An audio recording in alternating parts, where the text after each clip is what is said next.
तो चलिए आज अपन बात करेंगे chemical properties of halo alkane. ठीक है, chemical properties of halo alkane. ठीक है, हेलो एल्केन्स की केमिकल प्रॉपर्टीज के बारे में बात करेंगे। तो देखो, इसके अंदर हमने सबसे पहली जो रिएक्शन देखी थी that was nucleophilic substitution reaction. Nucleophilic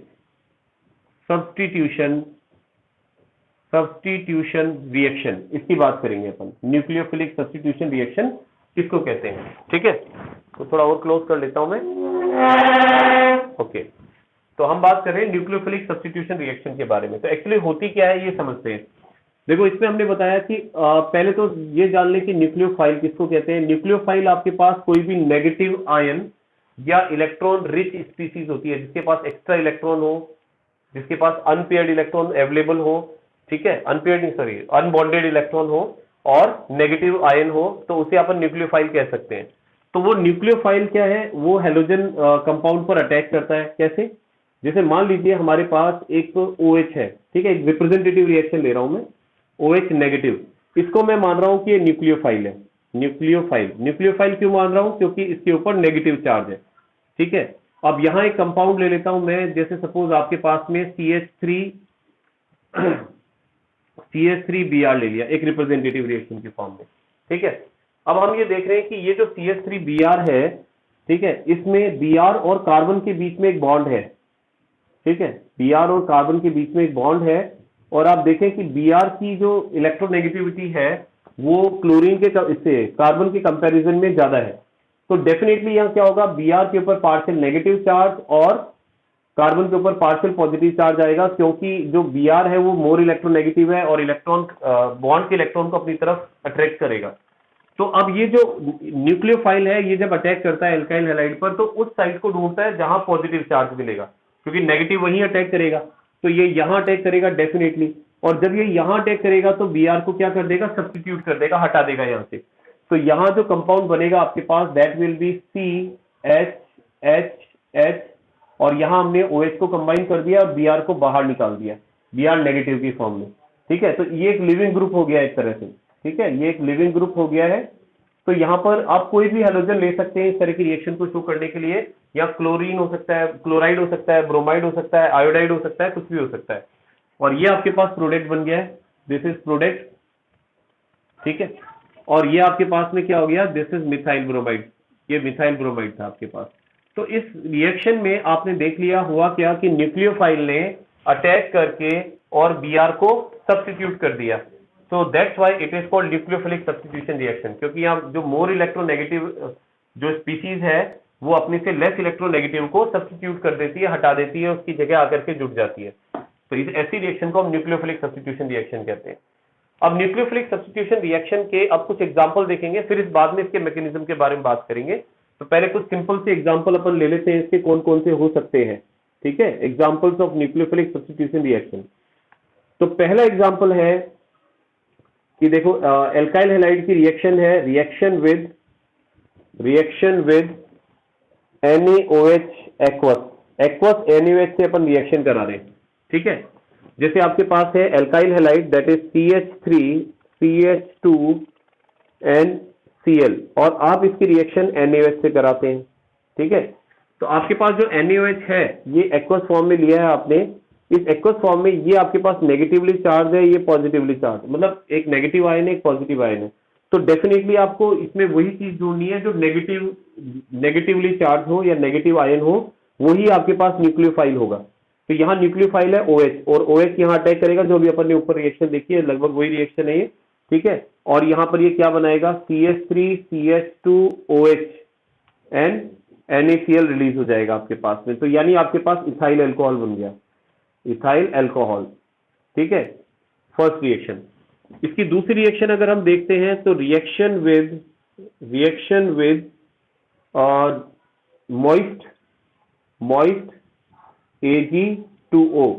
ठीक है, मॉइस्ट Ag2O के साथ रिएक्शन कराएं। तो मॉइस्ट Ag2O से मेरा मतलब है कि सिल्वर ऑक्साइड लेकिन मॉइस्चर के साथ। इसका मतलब है कि जैसे ये आपके पास Ag2O है, इसमें थोड़ा सा मॉइस्चर है यानी वाटर है, और वाटर है तो इसका मतलब ये किसमें चेंज हो जाएगा, AgOH में चेंज हो जाएगा इसके साथ मिलकर के।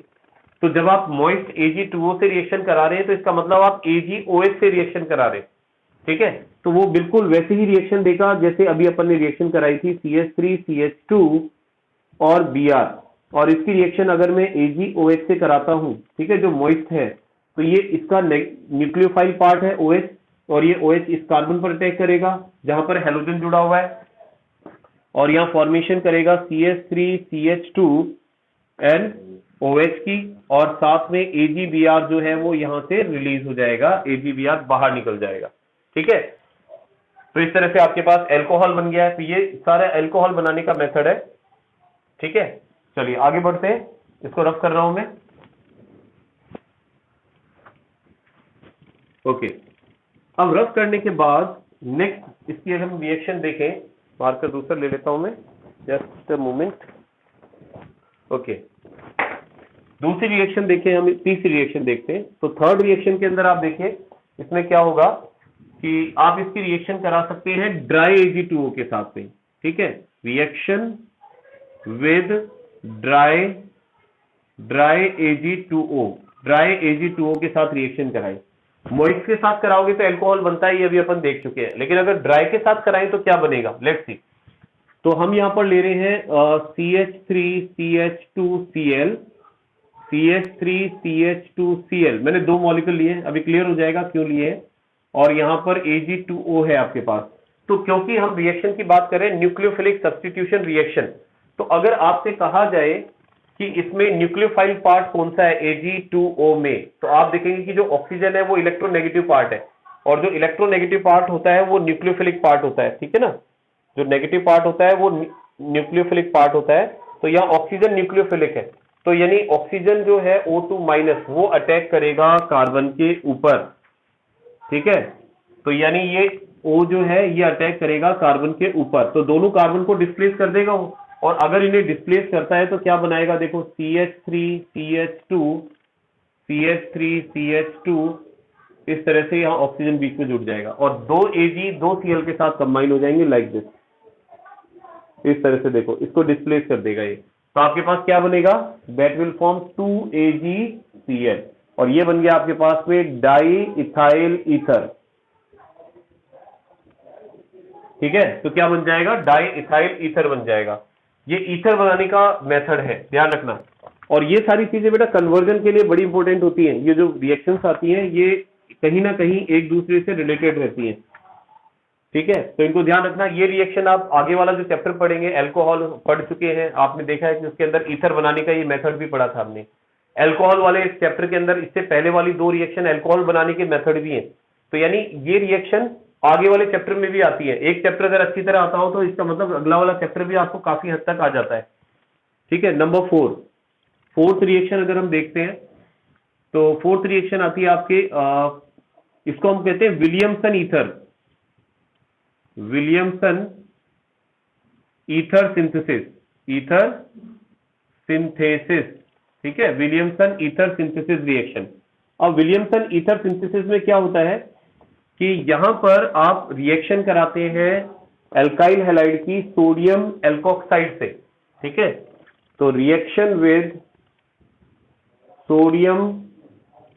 सोडियम एल्कोक्साइड में इथॉक्साइड ले लेता हूं मैं, इथॉक्साइड अभी बता देता हूं सोडियम एल्कोक्साइड क्या चीज है। जैसे मान लीजिए आपके पास में एक तो एल्काइल हैलाइड है CH3CH2Cl, और दूसरी तरफ आपने ले लिया है NaOCH2CH3, ठीक है। समझना इसे, ये इथाइल है, CH3CH2 इथाइल होता है, ऑक्सीजन साथ में है तो इथॉक्साइड, ठीक है, और सोडियम के साथ है तो सोडियम इथॉक्साइड हो गया। तो इसके अंदर आप देखो ये पॉजिटिव पार्ट है, क्योंकि मेटल नेचुरली मेटल जो होगा वो पॉजिटिव होगा, और ऑक्सीजन जो होगा वो आपके पास नेगेटिव होगा। और यहां पर जब आप इसको डिसोसिएट करते हैं तो आप देख सकते हैं कि जो Na है वो Cl के साथ कंबाइन हो जाएगा, ठीक है। और ये जो नेगेटिव वाला पार्ट है ये किस पर अटैक करेगा, इस कार्बन पर अटैक करेगा, क्योंकि वो न्यूक्लियोफाइल है, ठीक है, और अटैक करके प्रोडक्ट की फॉर्मेशन करेगा। तो चलिए देखते हैं क्या बनाता है। तो ये बनाएगा आपके पास CH3CH2O CH CH2CH3 और प्लस NaCl। तो ये जो बना है ये तो वापस वही डाई इथाइल ईथर बन गया, di ethyl ether, ethyl ether बन गया। तो ये ईथर बनाने का मेथड है और इसी मेथड को अपन विलियमसन ईथर सिंथेसिस कहते हैं। विलियमसन साइंटिस्ट का नाम है और ईथर को सिंथेसाइज किया है आपने, यहाँ ईथर को बनाया है, इसलिए इस रिएक्शन का नाम विलियमसन ईथर सिंथेसिस है। ठीक है ना, ये चीज ध्यान रखें। तो सब रिएक्शन में एक ही चीज देखने को मिल रही है बेटा, कोई अलग से याद करने की जरूरत नहीं है, बस हमें ये ध्यान रखना है कि न्यूक्लियोफाइल पार्ट कौन सा है, जो नेगेटिव है उसको इस कार्बन से जोड़ना है आपको। ठीक है, चलिए नेक्स्ट रिएक्शन देखते हैं, पांचवी रिएक्शन। तो रिएक्शन विद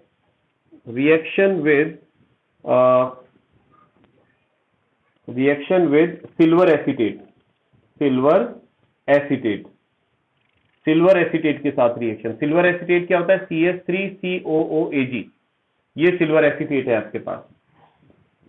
तो यहां पर जैसे मान लीजिए हमारे पास में है एल्काइल हैलाइड CH3CH2Cl और इसकी रिएक्शन आप सिल्वर एसीटेट से करा रहे हैं CH3COOAg। तो अब आप देखो इसमें वापस न्यूक्लियोफाइल को ढूंढने की कोशिश करें। तो Ag तो नेचुरल है, जब मेटल है तो पॉजिटिव होगा और ये नेगेटिव होगा। तो जो नेगेटिव वाला पार्ट है ये अटैक करेगा इस कार्बन के ऊपर जहां हेलोजन जुड़ा हुआ है और इस पर अटैक करेगा। तो आप देखो एक तो ये और ये आपस में कंबाइन हो जाएंगे, तो किसकी फॉर्मेशन करेगा? CH3COO CH2CH3। तो क्या बन गया आपके पास? इथाइल एसीटेट की फॉर्मेशन हो गई है। ठीक है, और साथ में AgCl रिलीज हो गया है।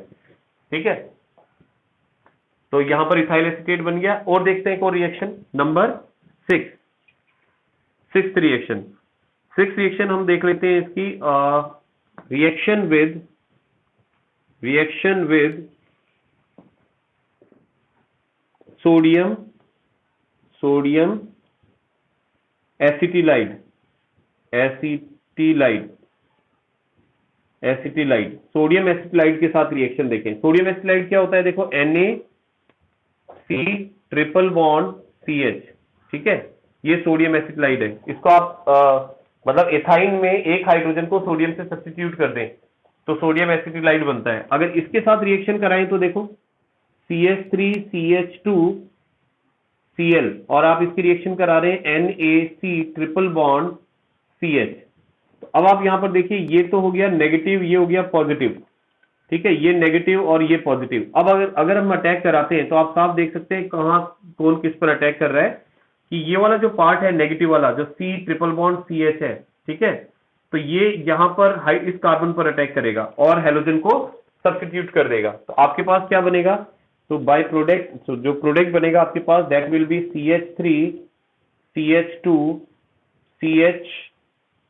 CH नहीं C and then triple bond and then CH। ठीक है, और Na और Cl रिलीज हो जाएगा आपके पास। तो ये आपके पास क्या बन गया? ब्यूटाइन बन गया ये। ठीक है, दिस इज ब्यूटाइन। तो ब्यूटाइन की फॉर्मेशन हो गई आपके पास। ठीक है, तो ये सारी रिएक्शन में एक ही चीज आपको देखने को मिल रही है कि जो नेगेटिव वाला पार्ट है, ठीक है, वो अटैक करेगा कार्बन पर जो हेलोजन से जुड़ा हुआ है। ठीक है, और फिर प्रोडक्ट आपको साफ दिख जाएगा क्या बनेगा। ठीक है, इसलिए अपन इन सब रिएक्शन को क्या बोल रहे हैं? न्यूक्लियोफिलिक सब्स्टिट्यूशन रिएक्शन कह रहे हैं। चलिए आगे बढ़ते हैं। एक second, yes, next nucleophilic substitution reaction के बारे में। तो नेक्स्ट जो रिएक्शन है that is also very very important, Hofmann ammonolysis. Hofmann ammonolysis में हम लोग क्या करते हैं? हम कराते हैं रिएक्शन विद अमोनिया। ठीक है, अमोनिया के साथ रिएक्शन कराते हैं और वो भी ध्यान रखना अल्कोहलिक मीडियम में अल्कोहल के अंदर डिसॉल्व करके रिएक्शन कराते हैं। बाकी अल्कोहल की रिएक्शन नहीं होती है, जनरली अमोनिया के साथ ही रिएक्शन अपन शो करेंगे। ठीक है, तो यहां पर क्या होगा? जैसे मान लीजिए आपके पास है you have CH3CH2Cl, ethyl chloride. इस इथाइल क्लोराइड की रिएक्शन आप अमोनिया से करा रहे हो, NH3 से करा रहे हो। ठीक है, अब ये जब रिएक्शन कराएंगे तो इसमें हमें न्यूक्लियोफिलिक सब्स्टिट्यूशन रिएक्शन करानी है, तो आपको न्यूक्लियोफाइल पार्ट ढूंढना है, इसमें न्यूक्लियोफाइल पार्ट कौन सा है। ठीक है, तो अगर मैं अमोनिया को स्प्लिट करता हूं तो आप देखो इस तरह से स्प्लिट होता है NH2 और H। तो जो H है ये तो पॉजिटिव है और NH2 जो है वो नेगेटिव है।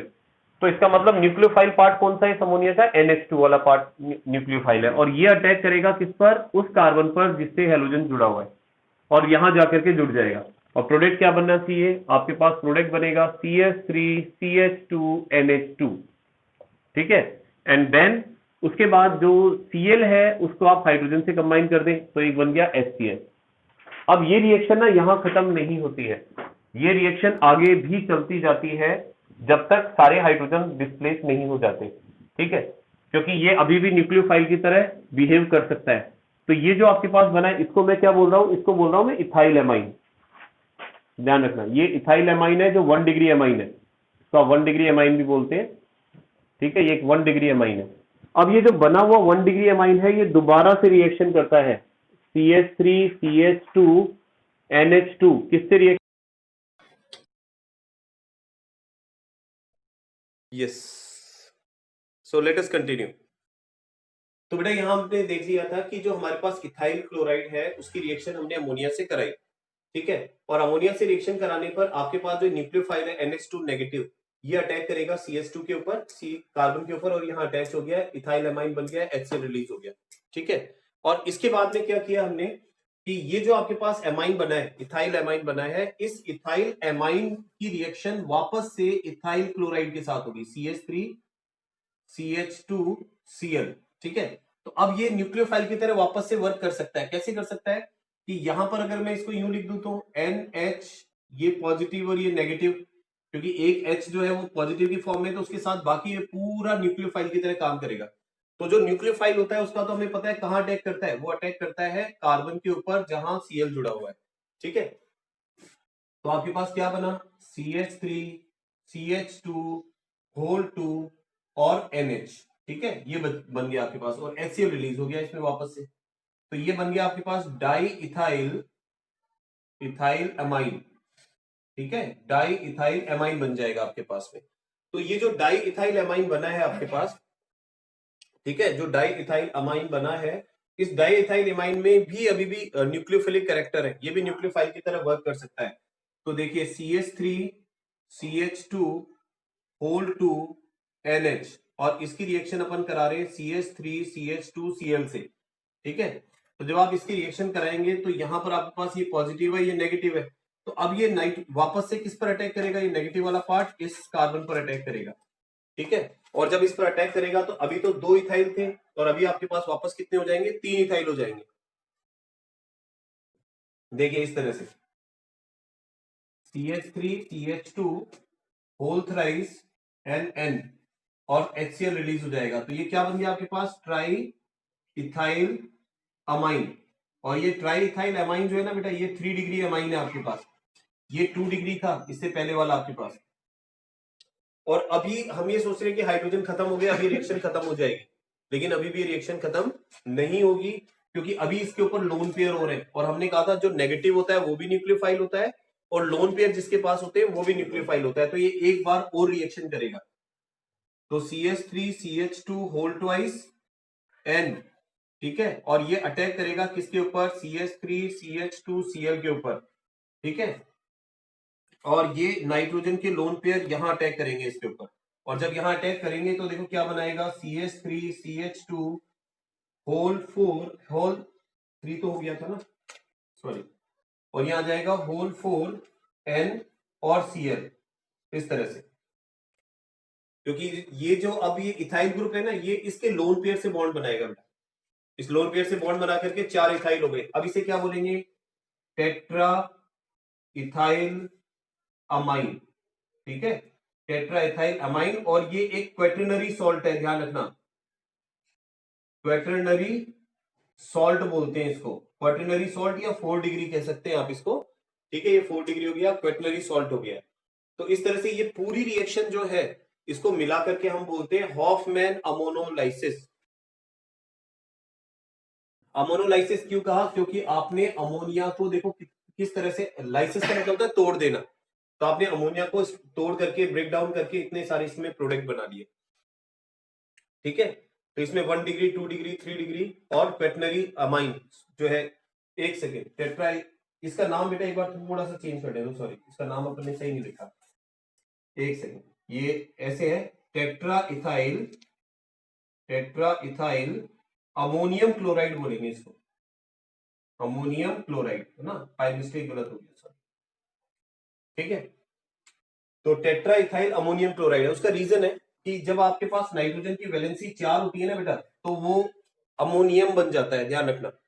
जैसे आपके पास ये NH3 अमोनिया होता है, अब अगर मैं यहां पर इसके अंदर एक हाइड्रोजन और जोड़ता हूं तो आप देखो इसको क्या बोलते हो, अमोनियम बोलते हो, ठीक है। तो ऐसे ही अगर आपके पास में नाइट्रोजन की 4 वैलेंसी पर 4 इथाइल ग्रुप जुड़े हुए हैं, तो है तो ये अमोनियम ही, ठीक है ना। तो यहाँ 4 इथाइल जुड़े होंगे इसके अंदर, तो टेट्रा इथाइल देन अमोनियम और फिर उसके साथ क्लोराइड जुड़ा हुआ है, इसको सही कर लेना।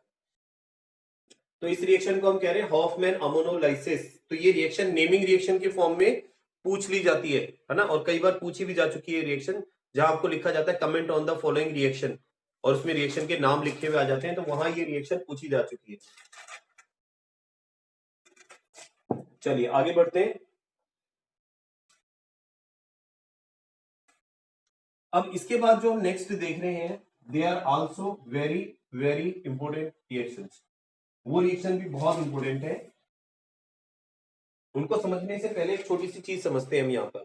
देखो एक होता है न्यूक्लियोफाइल की, तो बात कर ही रहे हैं हम, अब बात करें एम्बीडेंटेट, एम्बीडेंटेट न्यूक्लियोफाइल,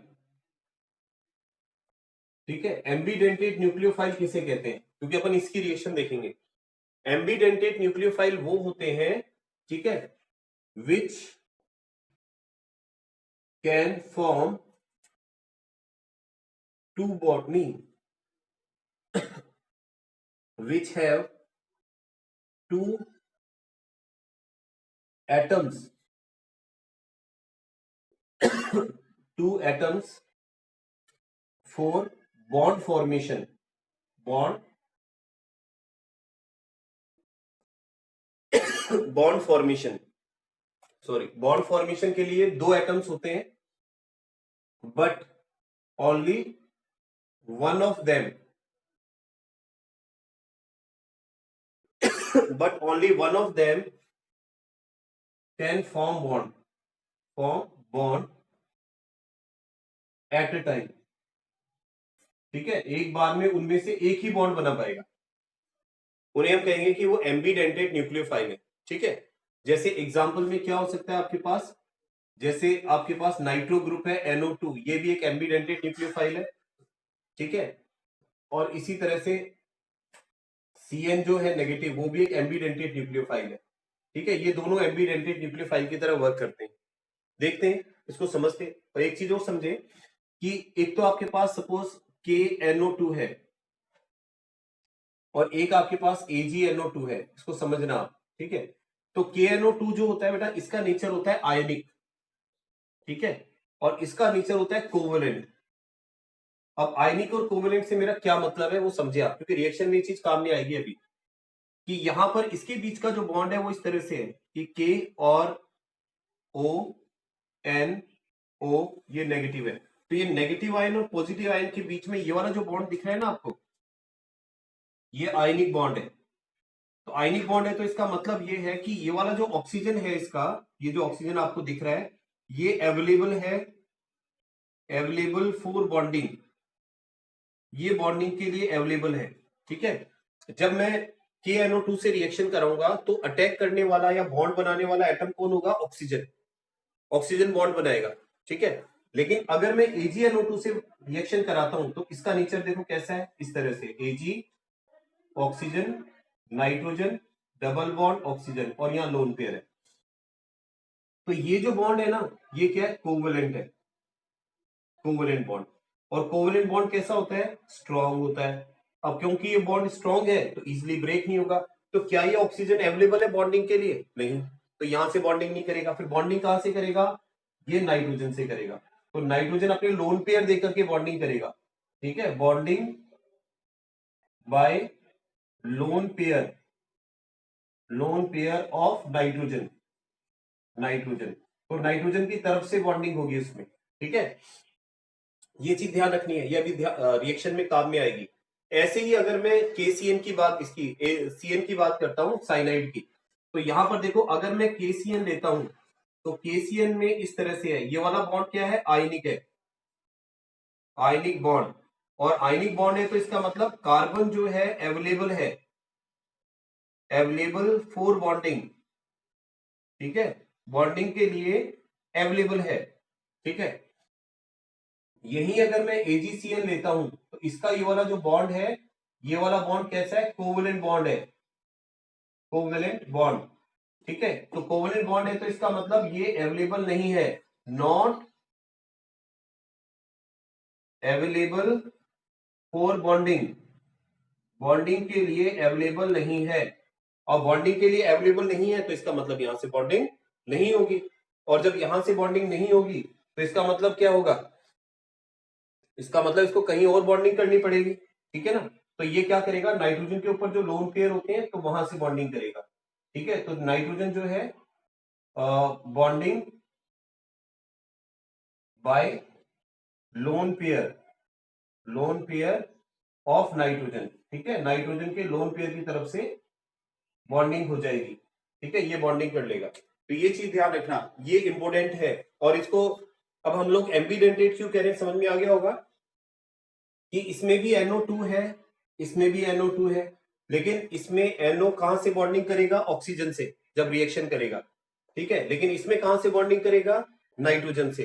तो दो बॉन्ड बनाने वाले एटम हैं, लेकिन दोनों एक साथ बॉन्ड नहीं बनाएंगे, या तो ऑक्सीजन बॉन्ड बनाएगा या नाइट्रोजन बॉन्ड बनाएगा। जब KNO2 होगा तो ऑक्सीजन बॉन्ड बनाएगा, और जब AgNO2 होगा तो नाइट्रोजन बॉन्ड बनाएगा। ऐसे ही अगर KCN होगा तो कार्बन से बॉन्ड बनेगा, और AgCN होगा तो नाइट्रोजन से बॉन्ड बनेगा, ठीक है। चलिए अब इसकी रिएक्शन देखते हैं अपन, इसको रफ कर दूं मैं।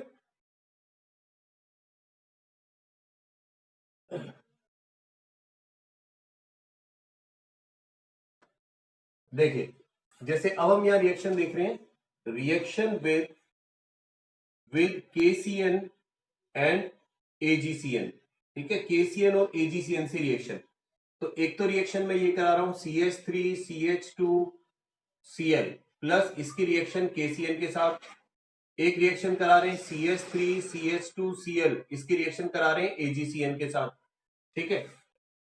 और जब हम ये रिएक्शन कराएंगे अल्कोहलिक मीडियम में जनरली ये रिएक्शंस होती हैं, तो यहां पर क्या होगा, देखो कि अभी अपन ने बताया था जब KCN से रिएक्शन करा रहे हैं तो कार्बन अवेलेबल है बॉन्डिंग के लिए, तो ये कार्बन की तरफ से इस कार्बन पर अटैक होगा, इट विल फॉर्म CH3CH2CN, ठीक है, इथाइल साइनाइड बनेगा, इथाइल साइनाइड बनेगा, ठीक है, और साथ में बनेगा आपके पास KCl।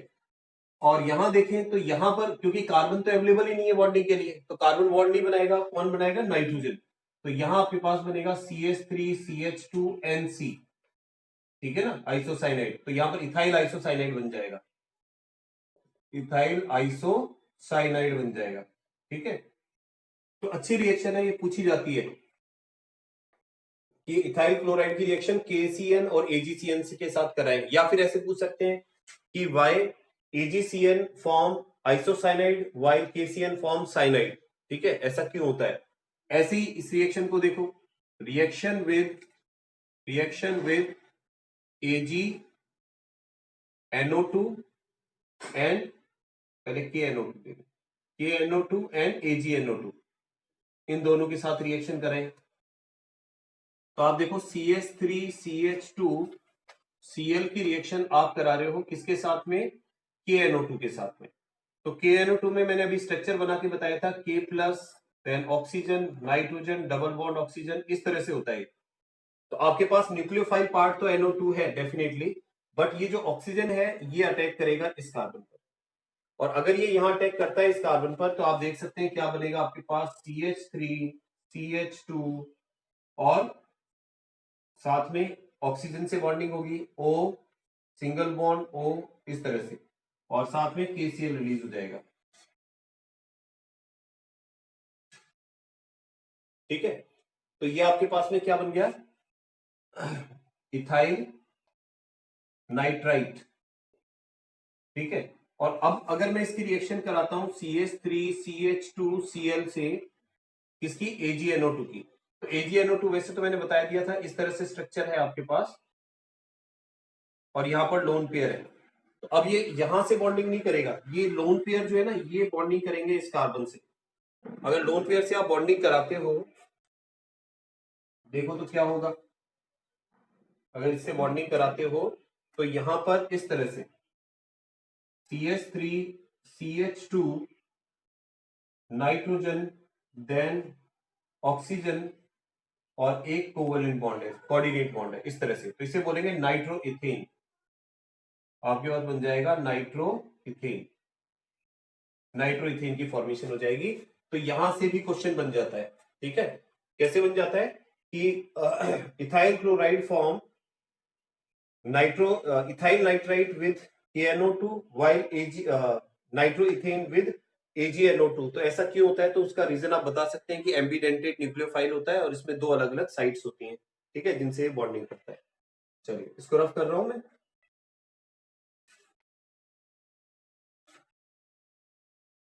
ओके, अब इसके बाद नेक्स्ट आता है हमारा that is lithium aluminium hydride के साथ रिएक्शन, ठीक है। देखिए, reaction with lithium aluminium hydride, तो लिथियम एल्युमिनियम हाइड्राइड में देखो लिथियम पॉजिटिव है, मेटल है, एल्युमिनियम पॉजिटिव है, मेटल है, और हाइड्रोजन मेटल के साथ होता है तो नेगेटिव होता है, ठीक है ना।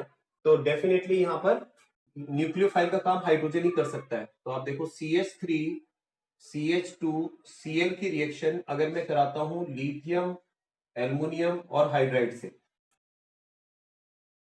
तो यहां पर देखो लिथियम पर चार्ज होता है Li+, एल्युमिनियम पर होता है Li3+, और हाइड्रोजन है नेगेटिव, ठीक है, 4 हाइड्रोजन है यहां पर। अब समझना इस चीज को, तो ये न्यूक्लियोफाइल है और ये अटैक करेगा कहां पर, इस कार्बन पर। तो एक हाइड्रोजन एक Cl को ही तो डिस्प्लेस कर सकता है। अगर मुझे 4 हाइड्रोजन यहां लगाने हैं तो मुझे कितने इथाइल क्लोराइड चाहिए, 4, और चारों में अगर एक एक हाइड्रोजन जुड़ेगा तो ये बन जाएगा CH3CH3, ठीक है, ये बन गया इथाइल से इथेन बन गया, इथेन। और इथेन बनने के बाद अब आप देखो ये Cl जो है 4 Cl हो गए, अब एक Cl तो लिथियम के साथ जुड़ जाएगा क्योंकि 1+ है इसके ऊपर, एक बन गया लिथियम क्लोराइड, और 3 Cl इसके साथ कंबाइन हो जाएंगे क्योंकि 3+ चार्ज है इसके ऊपर, तो एक बन जाएगा एल्युमिनियम क्लोराइड AlCl3, ठीक है, ये बन जाएगा। तो इस तरह से ये आपकी न्यूक्लियोफिलिक सब्स्टिट्यूशन रिएक्शंस है, ठीक है, ये ध्यान रखनी है, these are the nucleophilic substitution reactions. चलिए ये क्लियर है बेटा। तो सब रिएक्शंस का एक सिंपल सा सार हमने जो निकाला, कंक्लूजन जो निकाला वो ये है कि न्यूक्लियोफिलिक सब्स्टिट्यूशन रिएक्शन के अंदर जो नेगेटिवली चार्ज स्पीसीज होते हैं वो अटैक करते हैं, और किस पर अटैक करते हैं, उस कार्बन पर जिस पर हेलोजन जुड़ा होता है, हेलोजन को हटा देते हैं और खुद आकर के जुड़ जाते हैं। इसी रिएक्शन को अपन न्यूक्लियोफिलिक सब्स्टिट्यूशन रिएक्शन कहते हैं।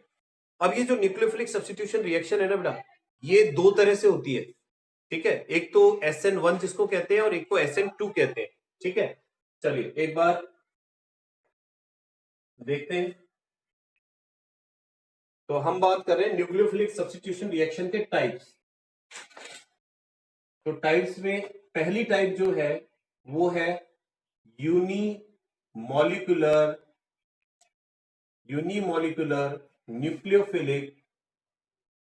न्यूक्लियोफिलिक सब्स्टिट्यूशन रिएक्शन, ठीक है, यूनिमोलिकुलर न्यूक्लियोफिलिक सब्स्टिट्यूशन रिएक्शन, जिसको आप SN1 रिएक्शन भी कहते हैं, ठीक है, SN1 रिएक्शन भी कहते हैं। अब ये जो SN1 रिएक्शन है, ठीक है, जो ये SN1 रिएक्शन है, इस SN1 रिएक्शन की खास बात क्या है कि जैसा कि इसमें 1 आ रहा है तो इसका मतलब एक मॉलिक्यूल जो है वो रेट ऑफ रिएक्शन को डिसाइड करेगा, ठीक है, उस पर रेट ऑफ रिएक्शन डिपेंड करती है, ठीक है।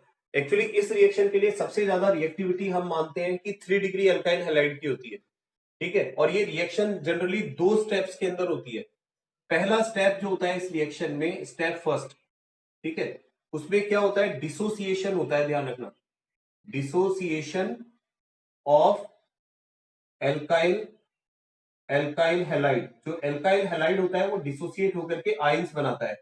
जैसे आपके पास में CH3 CH3 CH3 और हैलाइड है, ठीक है। और इसका जब डिसोसिएशन होगा, ठीक है, ये स्लो स्टेप होता है थोड़ा सा और रिवर्सिबल होता है। जब इसका डिसोसिएशन होगा तो आपके पास में इस तरह से एक कार्बोकेटाइन बनेगा जो प्लेनर होता है और sp2 हाइब्रिडाइज्ड होता है, ठीक है। ये आपके पास बनेगा 3 डिग्री ब्यूटाइल कार्बोकेटाइन, कार्बोकेटाइन इसकी फॉर्मेशन होती है।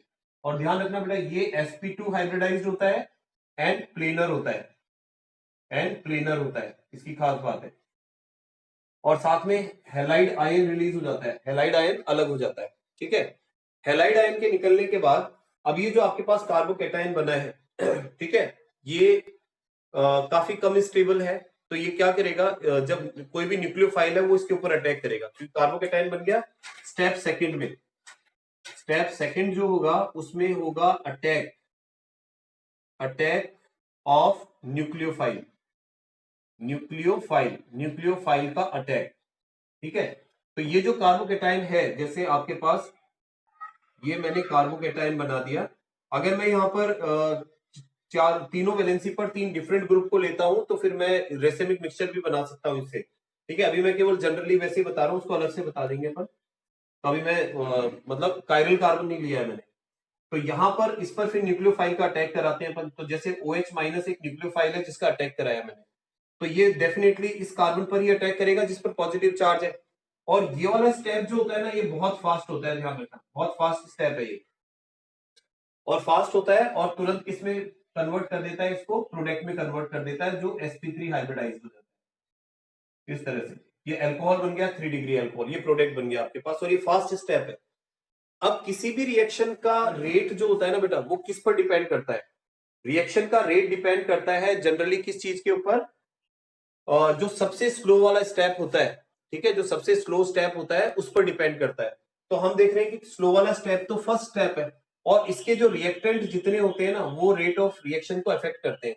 तो हम इसका जो रेट लॉ लिखते हैं, ठीक है, अगर मैं रेट लॉ लिखूंगा इसका तो ऐसे लिखूंगा, रेट इक्वल्स टू के होता है रेट कांस्टेंट, और यहां उन सब्सटेंस की कंसंट्रेशन लिखता हूं जो रेट को अफेक्ट करते हैं। तो स्लो स्टेप में केवल एक ही रिएक्टेंट है आपके पास, CH3 होल थ्राइस और C और X, ठीक है। तो ये इसका रेट लॉ है, और इस रेट लॉ में आप देख रहे हो कि केवल एक ही रिएक्टेंट है। तो यानी रेट जो है रिएक्शन की वो एक रिएक्टेंट की कंसंट्रेशन पर डिपेंड करेगी। तो इसलिए हम कहते हैं कि ऐसी रिएक्शन का जो ऑर्डर है, ऑर्डर ऑफ रिएक्शन, ठीक है ना, वो कितना है, 1 है। और इस रिएक्शन को अपन यूनिमॉलिक्यूलर भी कह रहे हैं, ठीक है, unimolecular, molecular nucleophilic substitution reaction कह रहे हैं, क्योंकि जनरली इसके अंदर एक ही मॉलिक्यूल जो है वो रेट ऑफ रिएक्शन को अफेक्ट करता है, या रेट ऑफ रिएक्शन इस एक मॉलिक्यूल की कंसंट्रेशन पर डिपेंड करती है। दूसरी बात, एक और चीज ध्यान रखें कि ये रिएक्शन जो है ना, क्योंकि इसमें आयंस बन रहे हैं, आप देख रहे हो आयंस बन रहे हैं, तो आयनिक मेथड से हो रही है, क्योंकि पहले आयंस बना फिर उस आयन के ऊपर इसका अटैक हुआ, नेगेटिव आयन का, आयनिक मेथड से हो रही है। तो ध्यान रखना, ऐसी रिएक्शन जो आयनिक मैकेनिज्म से होती है तो पोलर मीडियम में ऐसी रिएक्शन की रेट बढ़ जाती है, ठीक है।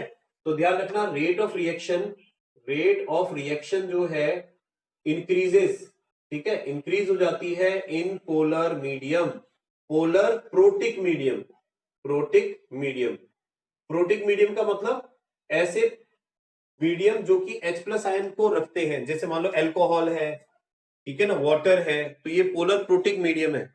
ऐसे मीडियम में इनकी रेट ऑफ रिएक्शन जो है वो इंक्रीज हो जाती है, ठीक है। तो इस चीज को ध्यान रखना है।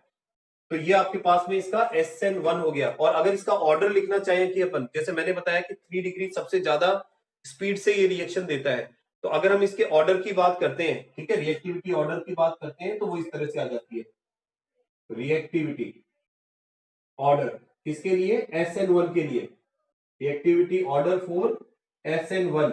तो SN1 के लिए रिएक्टिविटी ऑर्डर क्या हो जाएगा आपके पास कि 3 डिग्री सबसे ज्यादा रिएक्टिव है, 2 डिग्री उससे कम है, 1 डिग्री उससे कम है, और मिथाइल हैलाइड जो है वो सबसे कम रिएक्टिव होता है।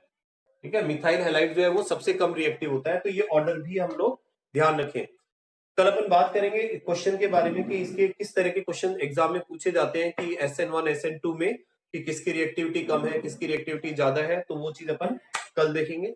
और कल हम बात करेंगे कि SN2 रिएक्शन के बारे में भी। ठीक है, वो कौन से मैकेनिज्म से होती है, कैसे होती है। ठीक है, तो आज की क्लास में फिर इतना ही बेटा, बाकी फिर कल देखते हैं अपन।